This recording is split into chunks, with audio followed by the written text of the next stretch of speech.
Hi, everybody. We're so glad you're here to join us for another episode of the LymphaPress Education Series. My name is Alexa Ercolano. I'm with LymphaPress, and I'm so happy to be here with all of you today for what's going to be a fascinating and educational hour with Lesli Bell. So as everybody's logging on, let us know in the chat where you are in the world and who you are. And as a reminder too, we have a Q&A at the end of the presentation. So please avail yourself to the Q&A box at the bottom of the screen, put your questions in there. And at the end, Lesli will answer your questions. And a reminder also, this is recorded. So if you need to step away, you can catch up on whatever you missed. We're going to send out an email with the YouTube link once it's posted. So our presenter today is the lovely Lesli Bell. She's a physical therapist and certified lymphedema therapist based in Burlington, Vermont. She opened her orthopedic private practice, Timberlane Physical Therapy, in 1988, which is still thriving. And she also co-developed the Belize Compressor Comfort Bra to meet the needs of breast cancer patients with lymphedema.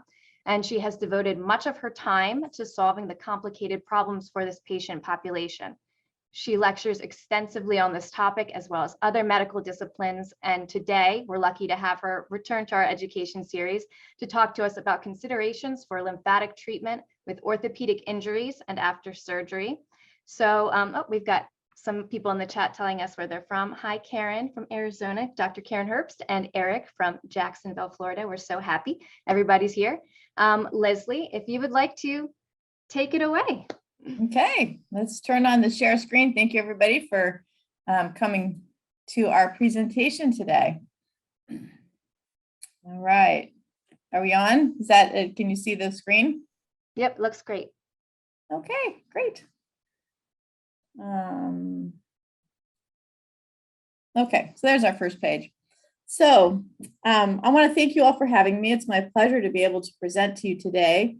I'd like to share some ideas regarding the treatment of patients who have swelling before and after orthopedic surgery. So we're all seeing these patients, especially in the rehab world.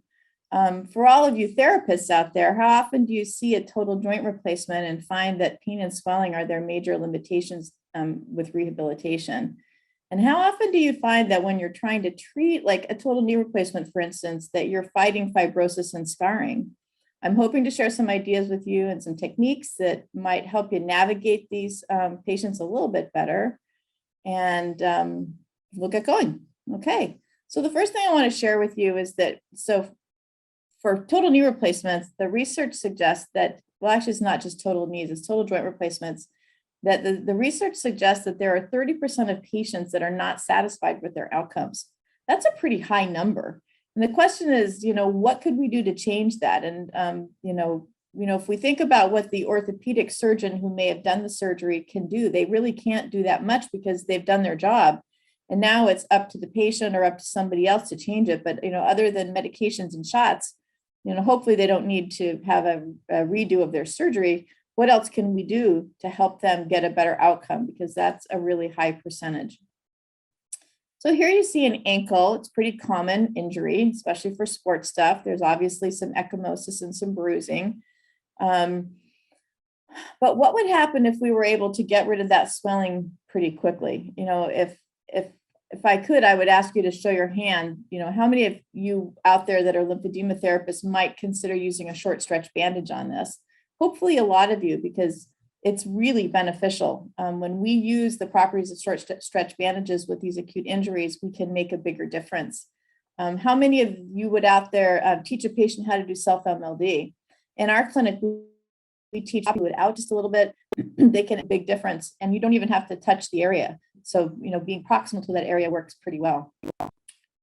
So if we start at the basic definitions of what acute swelling is, well, acute swelling obviously is the result of trauma.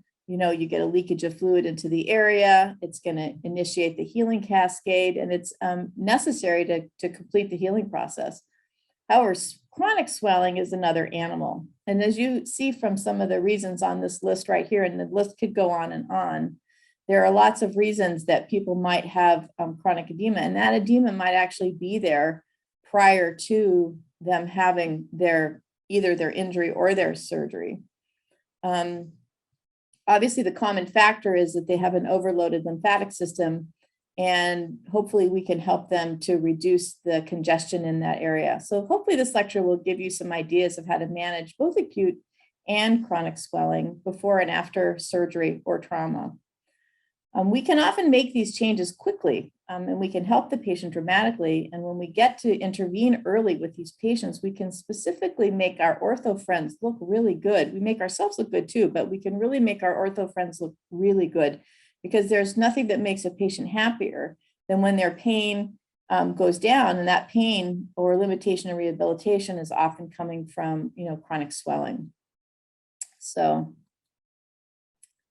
So there's many medications that can create swelling. This is something that we need to think about in the world when we're treating patients with orthopedic problems, is that we may be seeing them for an acute problem. They could have a long-standing swelling problem, but there are a lot of medications out there. And I started out with a list that was way too long, that would have made our brains hurt. And this is not the forum to actually talk about each one of those medications, but I would love it if you have a patient who is not getting better, specifically to make sure that you look up the side effects of some of those medications, because many of them can actually increase peripheral edema.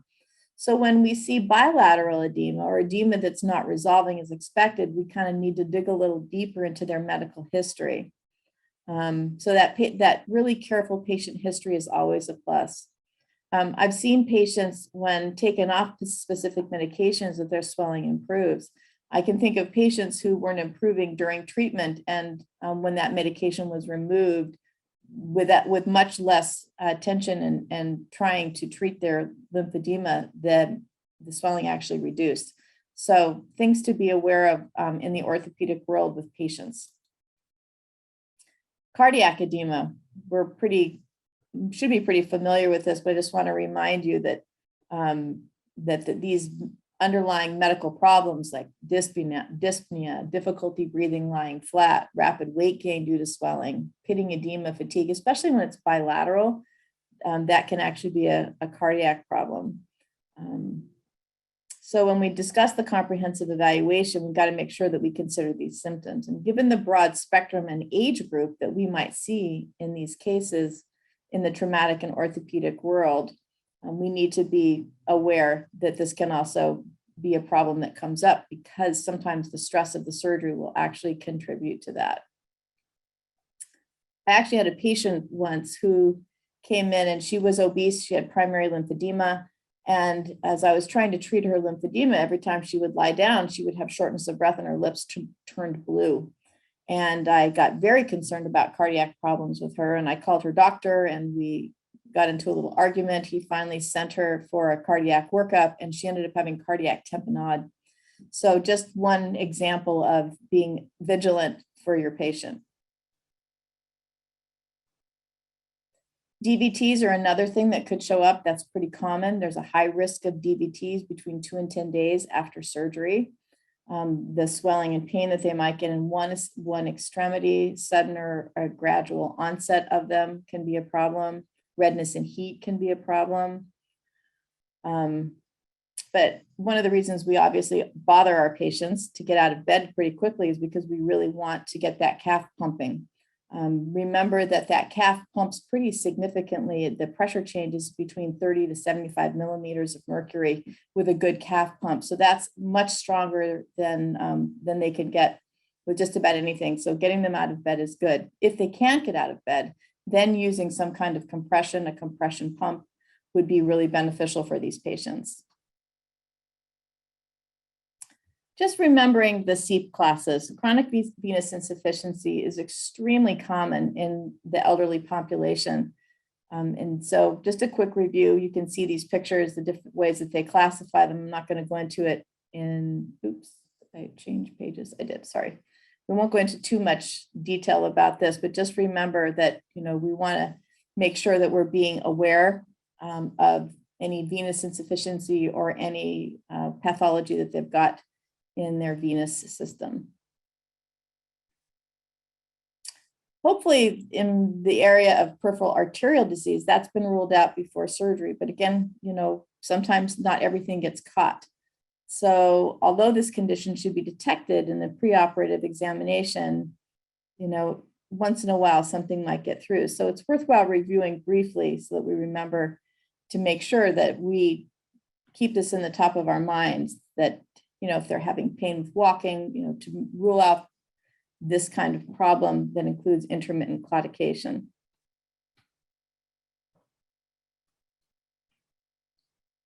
So what are the advantages of lymph treatment and getting an early start with edema?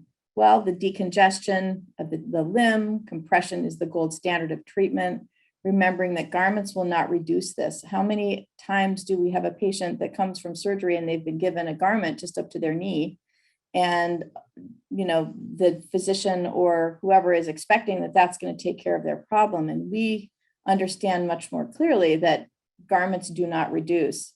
So the opportunity to implement complete decongestive therapy to mobilize the fluid will positively affect the spiral effect of healing. The other thing to remember too is that when we're trying to get things to heal, such as a total joint replacement, there's a lot of bone healing that needs to take place.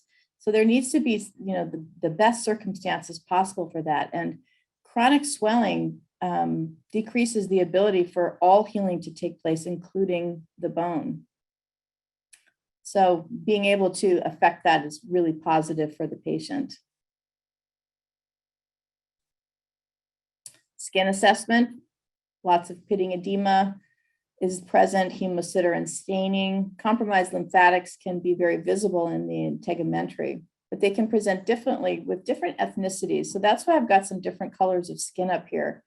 Sometimes a patient with darker skin may have more venous disease or more lymph changes in their integumentary, but it might not be quite as visible because of the color of their skin.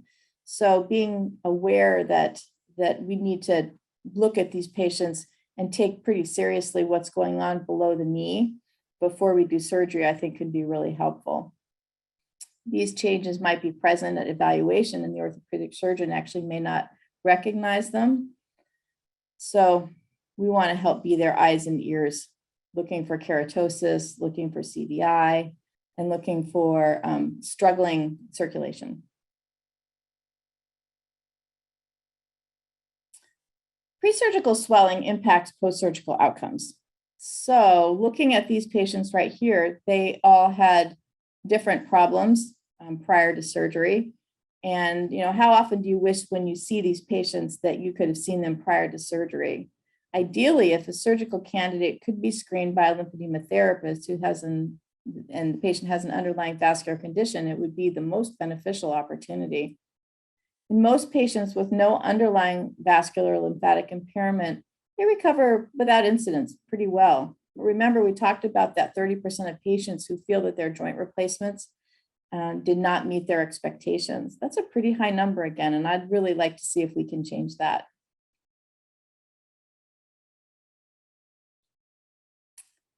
So what's the biomechanical response of wound healing?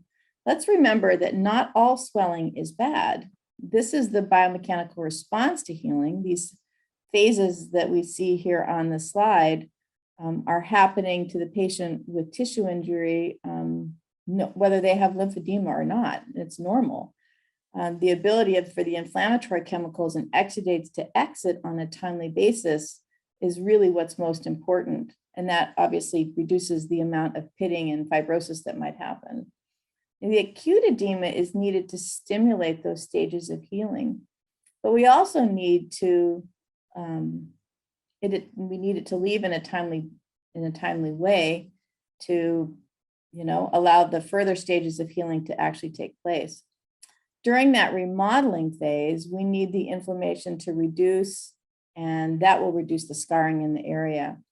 When the healing phase gets stuck in the remodeling phase, the scarring tends to increase. So obviously the surgical procedures can worsen with the chronic swelling after the procedures. And we certainly don't want to have a patient get a worse case of lymphedema after their orthopedic surgery. And if they had lymphedema prior, that could actually be a chronic problem. So in that case, we could again be that orthopedic department's best friend. What if they could reduce the severity of the edema before the surgery, have compression put on right after surgery, and control the swelling while we are trying to regain that range of motion?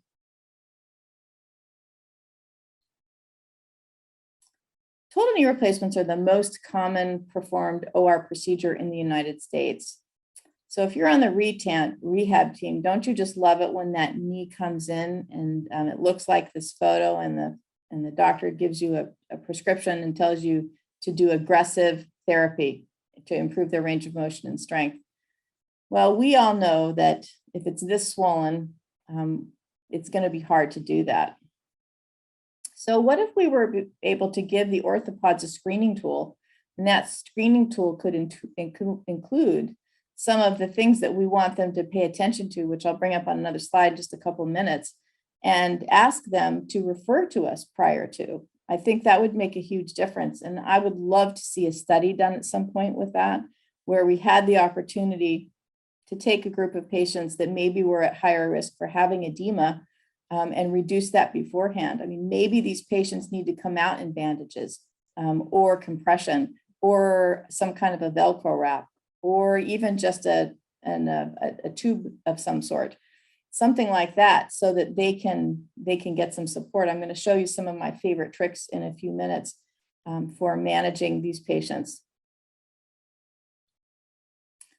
So this is a slide that I call the Panama Canal. And what I want you to see here is that for some of those patients, the 30% of patients that have recurring pain is usually their biggest limitation, sometimes scarring and range of motion, but sometimes it's pain. But if we look at this picture over here, you can see that the picture with the blue in it with the nerve coming down, that's actually the saphenous nerve. And I want you to notice where the saphenous nerve crosses. It crosses the medial knee. It goes right over underneath the patella and it goes down through the leg. So there's a high number of patients who actually have pain in that medial knee area. And that's actually one of the reasons that they have the knee surgery to begin with. The other picture next to it is showing you some indocyanine green imaging of how the lymphatics drain through that medial knee, which is again why I call it the Panama Canal, because there's an awful lot happening through that medial knee when they have that surgery. I've had patients that actually can get an entrapment of that saphenous nerve down the medial knee, and it can perpetuate pain for quite a long time. So sometimes we can use some of the fibrosis techniques that maybe you've seen on some of the other presenters. I know Karen Ashforth presents on that pretty regularly, as do I. And using those techniques to actually loosen up that medial scar area can be really, really helpful. So here are some of the things that we do use for this. And that is right here, some of the manual therapy treatments. We can use positive and negative pressure in that area. That would certainly lift it away. I don't have a picture of elastic taping, but kinesio tape or elastic taping, I will often use a crossed piece that crosses that medial joint line or crosses the area of pain. If that patient does have saphenous nerve entrapment, it'll either be along the joint line or usually slightly below the joint line. And so a cross of elastic taping like this across that area will make it feel better. But just loosening up that scar can be really helpful. We can use vibration. We can use laser. Love laser. I think that's a really effective way of softening scar tissue. Once in a while, I will do dry needling. In my state, it's available to us. And then, of course, pneumatic compression is going to take down the overall swelling in the leg, and that's going to decrease the scarring. And then if their scar is more superficial, using some kind of silicone gel or tape can be really beneficial. Oh, and over here are my dryer balls. So the little blue balls in the corner right there, if you've got a patient who has a lot of fibrosis along their knee or their leg or around the scar, I will actually have them use dryer balls. So dryer balls are like the $3 balls that you get at the grocery store. I try to get them not too pokey, but that is a really nice way to add intermittent pressure to the area, and it can soften it quite nicely. And they just roll that ball around on that area and it can soften the skin. So here might be some indications for that patient's being seen by a lymphedema specialist pre-surgically. So what if this list again was given to the surgeon? What if they could check one of these boxes? How many of these boxes would need to be checked to actually have them be appropriate to come to your service? I actually think that only one of these, I mean, you can check more than one, certainly for many patients, but even if one of these is positive, I think that patient would probably benefit from seeing a lymphedema therapist prior to surgery. If they don't have a huge amount of active swelling, but they do have a history of infections or a history of, wounds, or they have a scar left over from something else, that we can teach them how to do, again, self-lymphatic drainage, or at least be aware and be watching for some of these situations so that it doesn't get out of hand. Because I have seen many patients who end up in my clinic 3 months after their total joint replacement because we're swelling specialists in our area. And the doctor wants us to reduce the swelling and do aggressive range of motion. But by then they've had 3 months of swelling in that area, and it's very fibrosed, it's very scarred, and it's really hard to get the fluid and the thickness out of the joint area. So I would love it if we could have orthopedic surgeons know this list and consider this list when they are going to do surgery on a patient. So here's a slide of complete decongestive therapy, which I'm not going to spend a lot of time on, but I just want to bring to your attention that the third line down, therapeutic exercise actually mobilizes swelling, increases flexibility and strength. So that's part of phase 1, is that therapeutic exercise. Phase 2, I'm not going to go into that too much, but what I want to bring up for the swelling patient, the patient that might have presurgical swelling, is that we might have to up the game. We may have to think about how much swelling are they going to have after surgery, or watch them fairly closely. And we might have to up what they have available to them at home. And that might be the addition of a night garment if they didn't need one before. That might be the addition of a pump if they didn't need one before. That might be the addition of extra compression, via a Velcro wrap that they may not have needed before. And that's not to say that they may need it forever, but maybe being able to scale up and down what the needs are based on the trauma or the insult that's happening to that particular area and the overloading of the lymphatic system. I just want us to be flexible and consider what's going to get the patient to the next stage. And then I want to add in what I'm going to call, for the orthopedic patients, phase 3. So after we do our joint treatment, our swelling treatment, do they have adequate joint mobility? Do they have enough strength to control the movement in the joint? How can we maximize their weight bearing and walking? Can they do their functional activities in ADLs?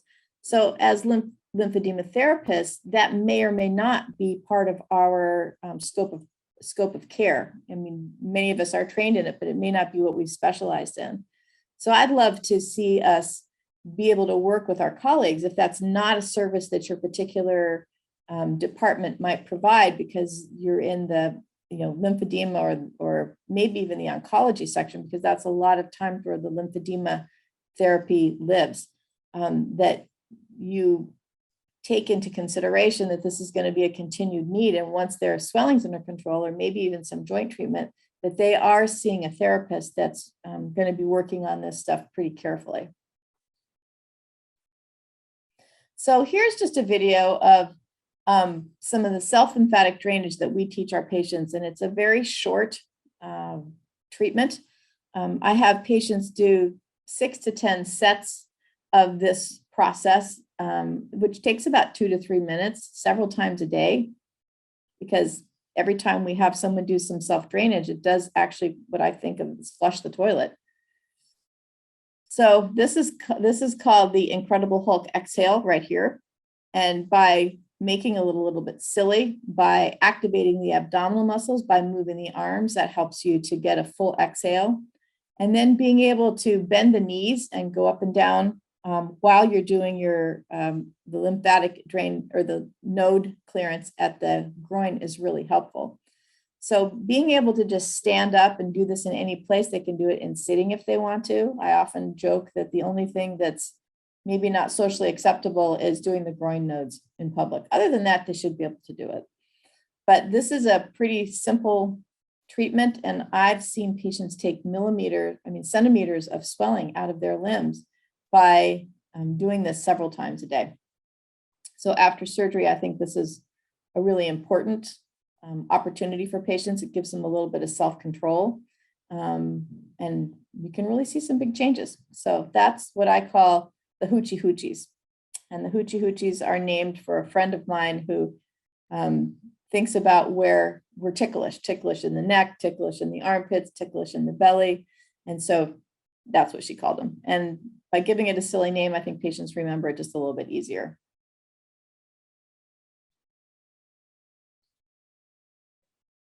But in the case of the orthopedic patient, reducing the swelling is only the beginning. What else needs to happen in this population? I'd like to offer that gait is a really important aspect of swelling control for any patient, but especially the patient with lower leg edema. If the edema is better, hopefully the scarring is less taut and the joint is more flexible. And again, remembering that the strongest pump we have generates 30 to 75 millimeters of pressure, and it's in our calf. So how many patients are out there walking prior to any kind of orthopedic procedure, or after surgery, after trauma, they may not be walking well before they have a surgery.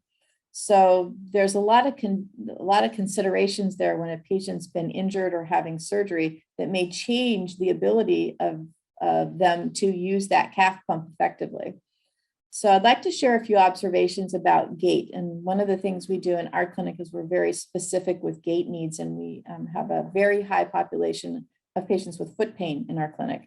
So we incorporate, swelling control and orthopedics in a very comprehensive manner, and we see really enormous changes in both of the populations. And I think that that's really beneficial to the patient. So if we look at gait evaluation, just a minute, some points that I'd like to drive home, and this might be more appropriate for those of us that are in the rehabilitation field. So if you're not in the rehabilitation field, just bear with me for a minute. But one of the things that we often see with patients that have pain in their hip or their knee or an injury or a trauma is they just don't have adequate heel strike anymore. And with adequate heel strike, that dorsiflexion allows a stretch on the calf, and it initiates the ability for them to actually get a calf pump going.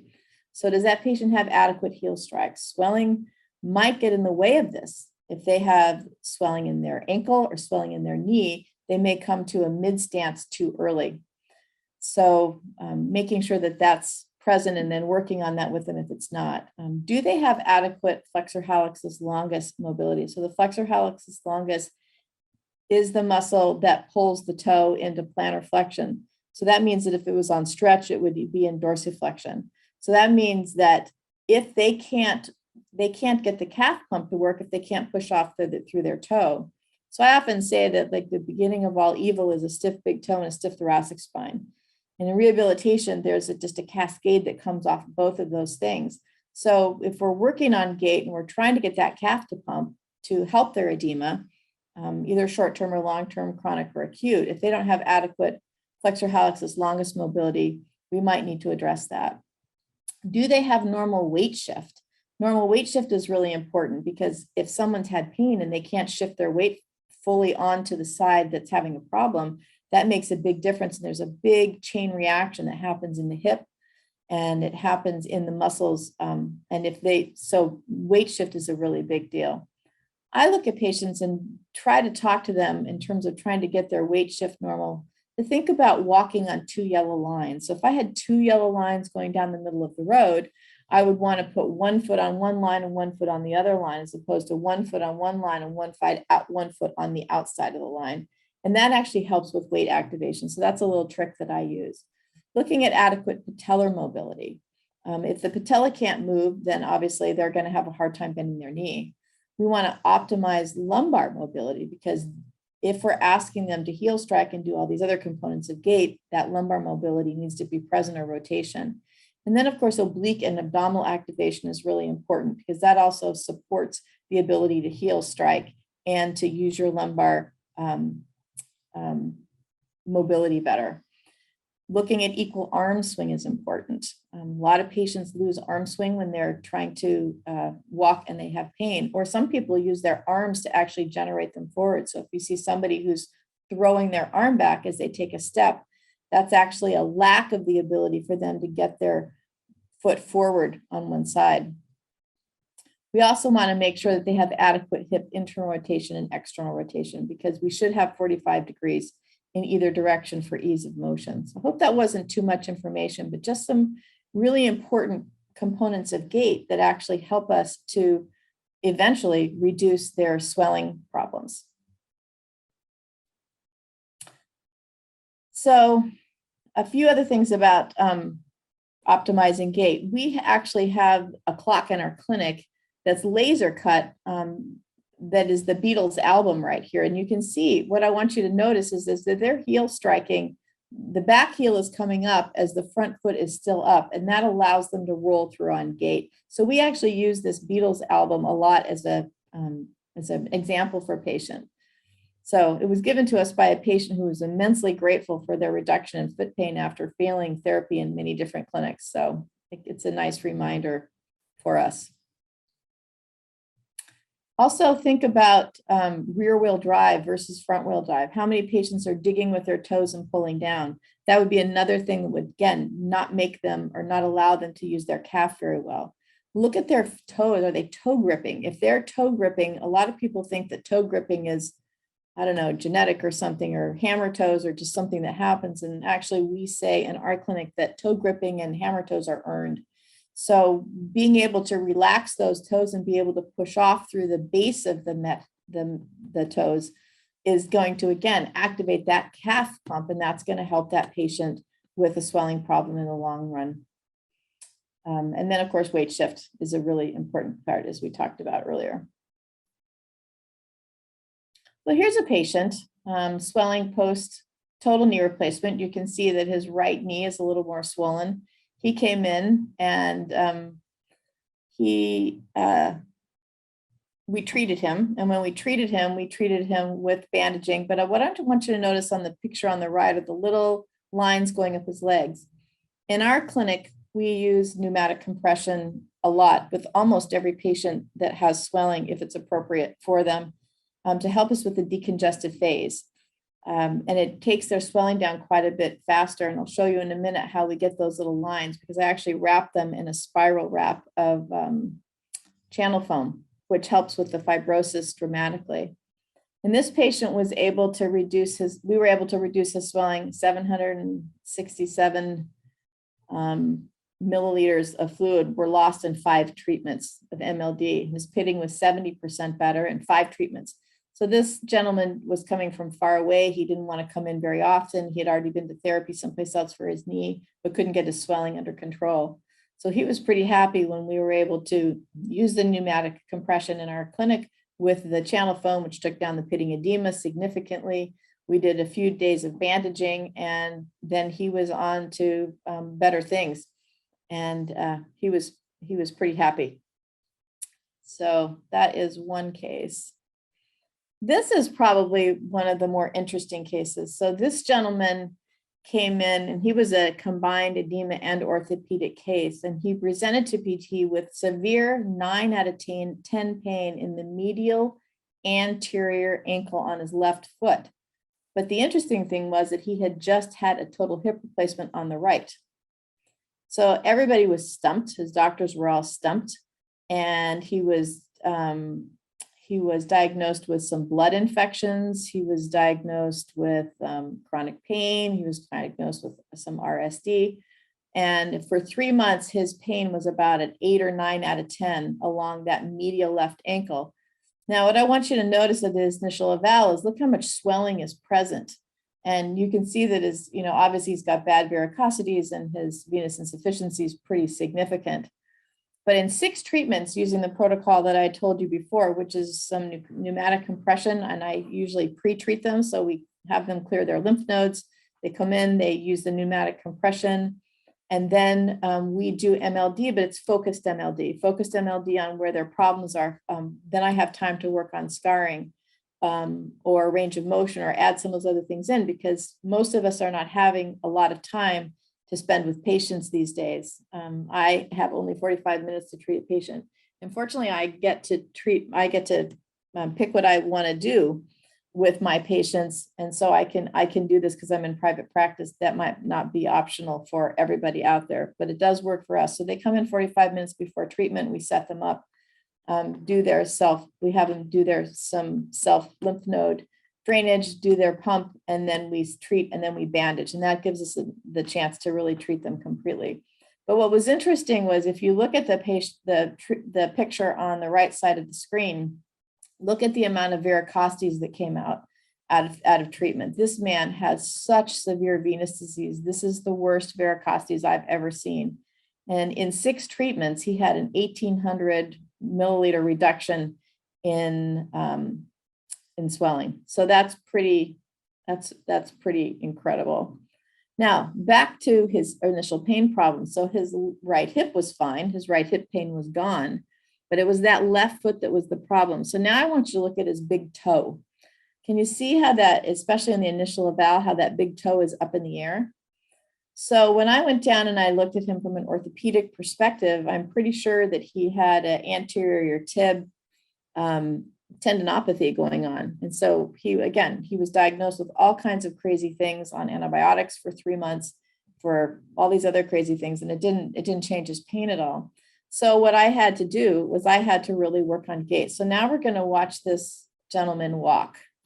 So when he was walking, I want you to notice how he's not heel striking very well. And that toe never ever touches the ground as he walks.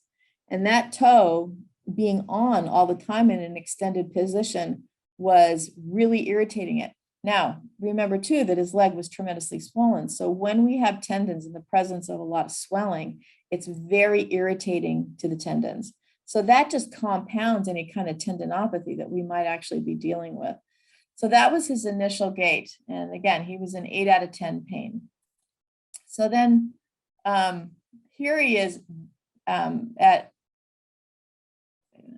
there he is. Okay, so here he is coming in again. So now we've treated him. You can see that there's a deliberate heel strike. He's getting his foot on the ground. We're still working on trying to get his toe down. But his pain at this point, as bad as his leg looks and as severe as his varicosities were, his pain was about 80 or 90% better. And that was in 6 visits. So I want us to just really remember that swelling creates a lot more problems in our orthopedic patients than I think we give it credit for. And we want to make sure that we're helping to manage that, because it'll make a big difference in the long run. So this gentleman, we were at the point where we were going to start working a little more on strength and weight shift. You can see he's not weight shifting well into that left leg. And this was, towards the end of the first time I saw him, but then he had some personal problems and his wife became very ill, so he wasn't able to come in. This particular gentleman also refused to wear, he would not be bandaged, didn't want to do that at all. He did end up getting a compression pump for home use, which was helpful. But he had a variety of layers of things that he'd gotten off the internet that he uses for compression. And that's what he wants to do. And so again, sometimes we have to look at our patients, especially the orthopedic ones, that aren't used to all the swelling stuff that we usually do with patients. We need to meet them where they're at. So he wore some kind of a neoprene type knee brace. Okay, that covered his knee. I finally got him to wear an over-the-counter knee high, so then he'd wear that. And he's now back in my clinic this week because now he's got tremendous anterior foot pain, top of the foot pain. So now they think he has multiple myeloma. They're going to rule that out, I hope. But apparently pain is a piece of that as a diagnosis. So that's what his physicians are thinking.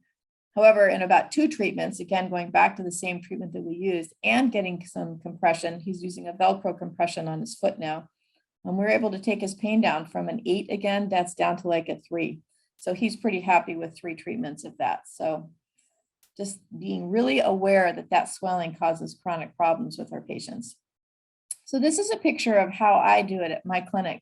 So this is actually we buy these big squares or rectangles actually of the channel foam. And I cut them into 5 pieces, and I'm a quilter. And so I take them home and I sew them together and I create a spiral wrap. But there are other things on the market that you can get. There are, leg things that are made out of channel foam that are the shape of a leg, and other things. But being able to combine a fibrosis treatment with pneumatic compression can just make a huge difference in how much work you have to do to reduce the fibrosis in these patients. This patient right here, in the picture, you can see I had to treat him really, he's actually a cancer patient, he's not an orthopedic patient, but I had to treat him very sparsely because he was going out of town for chemotherapy. He had a really bizarre kind of cancer. So anyways, we were able to get him down. I think that was about 4 or 5 treatments from the left vertical picture to the right vertical picture. And I ended up running into this patient a year later in Costco, and he very proudly pulled up his pants and showed me his Velcro wrap and was doing just great. So hadn't gained any of the fluid back in his leg. So considering that fibrosis is a big piece of our struggle when we're taking these patients down, and that our orthopedic patients still have a fibrosis component that really needs to be attended to. Short stretch bandages. Again, we all know the qualities and the advantages to short stretch bandages. But when we use those for our orthopedic patients, it's even better, because our orthopedic patients, especially if they're not patients who have lymphatic congestion or lymphatic problems prior to, if they have all their lymph nodes, wouldn't that be wonderful? I get really excited when the patient comes in my door and they have all their lymph nodes. I'm like, oh, this is going to be easy and fun to treat. So being able to mimic that lymphatic pump in a patient who has their lymph nodes is incredibly helpful. So I want you to think about, not being afraid to use these on your orthopedic patients, on a total knee patient, maybe on the lower leg of a total knee patient that maybe has some venous insufficiency. So using these multi-layer bandages is just really wonderful. I think they should also be in all the training rooms. I don't know why we're using ACE wraps when we have a swelling problem, when we could use short stretch bandages. So hoping that might, the use of these might spread a little further and a little bit wider would be awesome. Compression garments. We all know about compression garments. There's a Velcro garment, and then there's a leg garment. And what I want us to think about here is, again, some of our patients might need a little upping of their therapy, their compression therapy after an orthopedic problem. They might need a flat knit versus a circular knit. Maybe after they have surgery and they're healing, they might need a little stronger support. So being able to be flexible and consider that putting them in a garment that's a little bit more closely related to a short stretch might be very helpful for them. And the other thing to remember is that comfort always improves compliance. And I see a lot of patients that are just given off the shelf garments, and then they become labeled as non-compliant, and they could become labeled as non-compliant because it's not comfortable for them. So I find that I probably use more flat knit type of custom garments than I actually use of the over-the-counter garments. The over-the-counter garments I pretty much stick to patients who have very slender limbs with some swelling, or patients who have a very, very low level of edema. But if that patient's in a stage 2 or a 2+, I try to think about if it would be advantageous to them to actually use a flat knit garment. And the other thing to think about is that we really want to help these patients build a toolbox. We want them, they might be okay to have a flat knit garment. I might say the flat knit garment is your workhorse. When you're out doing a lot of heavy working, if you're going to be exercising, especially after, surgery, or if they have an increase in their swelling because they've not been paying as much attention to it as they should have. There's nothing wrong with giving a patient a flat knit garment that they can use under some circumstances, giving them over-the-counter circular knit garment for other circumstances, maybe more reasons that, more aesthetic reasons. And then, once in a while, they just need a break from that kind of compression, and giving them a Velcro wrap might be really helpful. So I have many patients who have a pump, a Velcro wrap, an over-the-counter wrap, and a custom wrap, especially if they're the bigger, more chronic patients, and they just love having options. So I think it's really important that we that we let our patients have options and not sentence them to just one particular thing. Back to the wonderful opportunity we have with chipped foam pads. At the top there, you'll see a little one that I made that's just for a patient in a small area. But using these chipped foam pads with our orthopedic patients can be so beneficial. There are many companies out there make different shapes for, like, say, for the knee, for instance, or the thigh or whatever. But just remember that they can be really, really helpful. If you've got a patient who has that really woody fibrosis that happens on the medial knee following joint replacement, we might even use something more aggressive like a cherry pit pack. So our esteemed colleague, Karen Ashforth, who's spoken in this forum numerous times, she actually developed a cherry pit pack. And if you look at the pads on the bottom there, you'll see the one with the little circles on the right side on the bottom there. That's actually got cherry pits in it. And that's a very aggressive treatment. It's not for everybody, but if you could even use that for a short period of time. And it's kind of similar to the dryer balls that I was talking about, but you could actually use that with a little compression over it. My personal favorite for the knee, for total knee patients, is actually a breast pad. So that's a Jobypack breast pad you see up in the left corner there. And because it actually has some volume built into it, it accommodates the kneecap, because some of these pads that you'll see have a place for the kneecap to pop out. But if the patient's got a lot of swelling around their knee, I don't actually want that kneecap to pop out through it. So I will often use this for my patients, and the small tail in the back gets wrapped up around the back, and then I put it on their knee, and then I may or may not put some elastic stockinette over the top of it. That's actually Edema wear on the bottom there, which is a really great compressive stockinette for patients that don't have too bad of problems. So I use a variety of techniques to try to help manage these conditions. Sometimes I loan it to them if I can, and sometimes if it's a more chronic condition, I actually have them buy the breast pad for their knee, and they love it because it doesn't inhibit knee flexion, and they can walk with it pretty easily and sleep with it. So back to pneumatic compression, I can't say enough good things about it for the patient population. Sometimes with the orthopedic patients, they may not need it long-term, but even having it available in your clinic for short-term can be really helpful. But then there are those patients who may need it long-term because their swelling problem might have jumped up just a little bit after they've had an orthopedic injury or a trauma.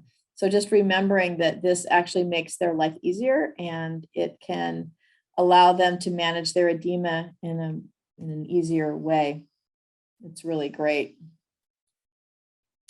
So this walked into my clinic. This patient actually happens to be a physician. She's a patient I've seen on and off for a long time. And that first picture on the left-hand side, she came to me because she had swelling in her leg. And I looked at that swelling and I said, yeah, this is not just swelling. This is either a hematoma or a huge seroma following her surgery. And so it took me a little while to explain to her that I was going to do nothing that was going to change that in the long term. And when she went back to her doctor, they pulled 130 cc's out of that leg, which is just a huge amount of fluid. So being aware that that's just not something that we can treat. Now, I still had her doing the self-lymphatic drainage. I knew it wouldn't take down that swelling, but she did just have total hip replacement. And we know reducing the swelling, moving that fluid out after surgery is going to help with just general healing, whether it's in the bone or anything else.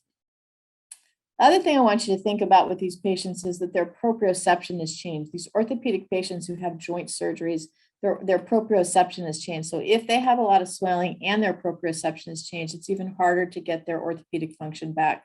Again, why we need to be really specifically looking at their gait and their calf pump and their weight shift and their hip control, and then using our knowledge to improve all of the joints around that area to help them all work together. So my treatment tips are to really meet the patient where they are and prioritize what that patient needs to do or is willing to do. And it's not always going to be perfect. And in my clinic, I make it a guilt-free zone. So I try really hard not to say should or you should have. I'm really trying to make that patient feel positive about the changes we're going to make. One time I had a patient who needed a flat knit type of sleeve, and she only wanted a very low compression over the counter sleeve. It took a year for her to decide that she was tired of blowing through that low level compression sleeve once a month. So, you know, again, meeting those patients where they are and trying to take them where they need to be is really helpful. Complete decongestive therapy might be the gold standard, but in the ortho cases, it's got to be modified and continued to meet the orthopedic needs that that patient is going to have. Some is usually better than none. So if you can't do the whole kit and caboodle with a patient, you know, even if you can just get them doing the self-lymphatic drainage, that is a positive thing. Or maybe one of the modalities that we talked about, maybe not all of them, but what are they willing to do? Like that patient that I had that had the big varicosities. And then I just threw in here that protein 5 times a day really optimizes healing. And so if you can get your patient that's in a big healing phase to have a little bit of protein, a handful of nuts or a yogurt, you know, in between meals, our body doesn't store protein. And when we're asking our body to do as much healing as is required following any kind of orthopedic surgery or trauma, that's just a really nice little nugget to hand in and give your patients some advice on. And finally, I want to thank you. It takes a village of experts to manage the myriad of conditions that we see. And I love this little picture of a frog sitting under a flower, because you know, may we always share the wisdom and knowledge that we have for the betterment of for the patients that we serve. And I'd be happy to answer any questions that you have now. And I wanted to say thank you very much for having me today. Thank you so much, Leslie. That was so insightful as always, whenever you join our forum. We do have a couple questions that have popped up. Deborah Gross is here and she wants to know, how soon after the orthopedic surgery would you begin the anti-swelling treatments? Oh, that's a really good question. I would probably, again, if I have the option to see my patients before surgery, I'm actually going to have them start doing their self-lymphatic drainage when they wake up. You know, maybe even in the hospital, even if it's just the axilla and the deep breathing, I think that's a huge plus for them. So I would probably start that. In terms of actually getting on the skin, it's going to depend on, you know, how much they're wrapped and how much their skin is irritated.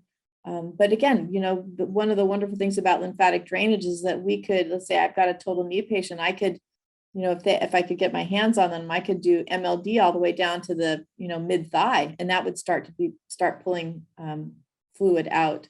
I probably wouldn't do the huge, you know, full treatment that I do, utilizing, you know, bandaging and pumps, and for probably about 4 to 6 weeks, probably 6 weeks. I mean, you got to see that the swelling's not going to go down on its own, number one, and then you want those tissues to heal and be able to move that fluid out. Angela Garrett wants to know, how do you handle billing if using a pump in the clinic for your post-op treatments? Yeah, that's always a real challenge. We don't really get paid for pumps, just like we don't get paid for ultrasound. We don't get paid for a lot of the different modalities that we use, and it's considered a modality. Actually, Blue Cross Blue Shield in the state of Vermont does give us a nominal reimbursement for the pump. And so again, because I'm in my own clinic, I can do that. But I think that when we look at how quickly, I mean, you saw the numbers, you know, how quickly these patients get better. I mean, some of those patients were 6 visits and we lost, what was it? I can't remember now, 1,300 or something milliliters of fluid in 6 visits. I mean, we can really expedite things. So I think if you were in a hospital setting, you know, maybe that's something that you could go to your, if they're getting, a lot of the reimbursement now is sort of a one set fee, especially for joint replacements, especially when it's within the hospital. And you can show how quickly you can reduce that swelling and move that patient through the rehab process. Maybe they would allow you to have a space where you could do that. The other thing it does is it gives the patient a chance to try it. I love the opportunity to have my patients be able to try pneumatic compression and decide that it's something that they want to use and it's going to be beneficial for them. So that's a hard one. I don't exactly know how we're going to answer that, but I can tell you right now, it makes a huge difference in the number of visits that you have to see a patient for. Yeah. If anybody is interested in pneumatic compression too, you can always reach out to us at LymphaPress, marketing@lymphapress.com. And one of our local compression therapy consultants can come in and do an in-service to show you what it's like using our pumps as well, if you're interested. We have another question from Nicola McGill. She wants to know if you can comment on shoulder replacement and how to manage this when someone has UTQ and UE lymphedema. So that's upper lymph. What's UTQ? I'm not sure. I'm not sure what UTQ is. Upper extremity lymphedema is a big deal. I think that in that case, they don't get as, because the arm is not as dependent, sometimes their swelling is not as bad, but I would do the same thing. I may not use compression pump on that patient, but I would be teaching them how to do self-lymphatic drainage. And then I would be doing MLD, CDT on them if they needed it. Most of the time, upper extremity lymphedema from a total shoulder replacement doesn't usually need bandaging. I haven't seen that yet, but I've seen just dramatic changes happen when you move that fluid out. So I would use it with them as well. And again, the taping, they don't get as much fibrosis in the total shoulder population, again, because they're not dependent usually. And also they don't come in, there's not that many patients who have preoperative swelling in their shoulders, of a chronic nature, because they don't get, long-term lymphedema there. But I pretty much use lymphatic drainage on all my orthopedic patients. We use it with all our tissue injuries. We use it with our nerve irritation patients, just like that patient I showed you who got nerve irritation. So we pretty much use parts and processes of CDT on most of these injury patients. Hope that answered your question. If it didn't, ask another one or ask me again, or you can also contact me offline. I'm happy to answer any questions. And we did get clarification in the chat that UTQ is upper trunk quadrant. Oh, upper trunk quadrant. Okay. We got a comment from David Barron who says, thank you, Leslie, for sharing your knowledge and time. This is such an important topic and has so much room for growth.